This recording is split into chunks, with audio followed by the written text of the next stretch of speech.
What's up guys, I'm Random Frank P, and today Corsair unveiled some pretty cool wireless peripherals that I'm really pumped to show off for you guys, so we're going to check it out. More after this. My coverage of CES 2018 is brought to you by Corsair in collaboration with Hardware Canucks. Check the links in the description to learn more.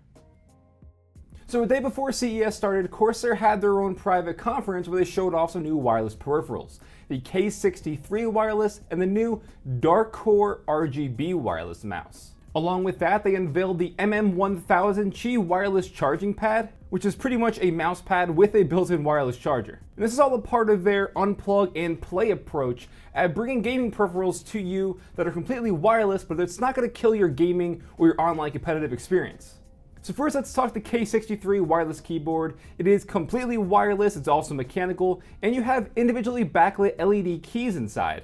When you pop off a key, they do have Cherry MX red switches that all keyboards will ship with. And in terms of the two things that wireless peripherals scare me the most about, battery life and lag time, they cover that all for us.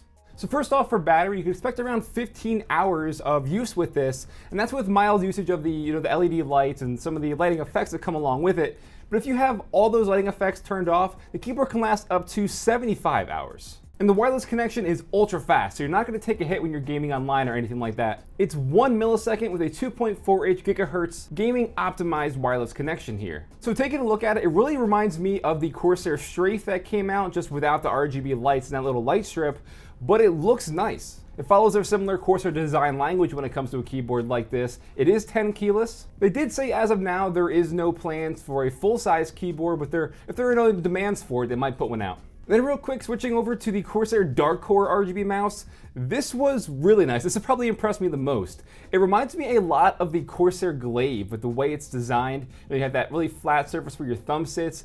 I like it a lot. It felt really good in my hands, and I'm a big fan of the kind of slight bump texture they have here and the finish to it. It's really nice.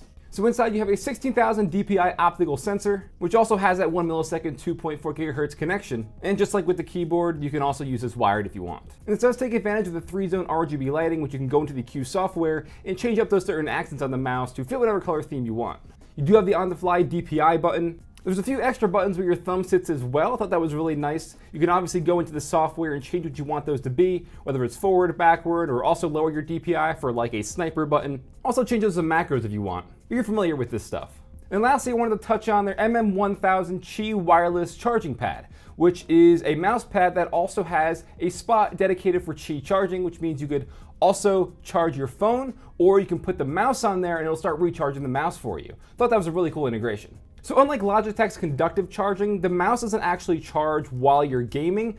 You just have a little dedicated spot to where you set it and then the mouse will charge up. The texture though was very similar to the RGB Polaris mousepad, the MM800. Has that nice hard, like a glide texture if you will. I'm more of a fan personally of like a cloth texture, but if you're familiar with the hard surface or you do prefer that, that's what you can expect with this. And along with charging your phone on the pad, they're also including little adapters for you. So say your phone doesn't have wireless charging built into it, you can use the adapter, set it right on where you would usually, and it'll charge your phone for you wirelessly still. I thought that was pretty cool that they would include that. Typically, you'd have to buy these things separate, but it's a nice inclusion for sure. Then on the back, you have an additional USB 3.0 pass-through for things like plugging in that mouse if you want, so it's all just in that little area for you. In terms of price, they got it listed here. The K63 keyboard is going to launch for $109.99. The Darkcore RGB is $79.99, but there is a Darkcore SE model, which is $89.99. And then the MM1000 Qi wireless charging pad is going to be $80 at $79.99. And I like that we're starting to see a lot more competitors and a lot more companies bring wireless charging to the the hardcore gaming consumer, because in the past it was unreliable. It was to the point where there was a significant delay and you couldn't game with that online, especially for competitive gaming, FPS, anything like that. Now we're starting to see more companies put their best foot forward here, and we are getting better products that you can now use wirelessly.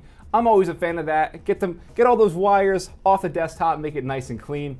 So hope you guys enjoyed this video of some CES coverage. This was the Corsair one. We have a ton more videos coming up, going over different booths, day recaps, some cool product unveils, all that good stuff. So if you liked the video, let me know. Give a thumbs up. If you have any questions, ask me down below. And also follow me on Twitter at RandomFrankP. I'll be tweeting throughout CES as well.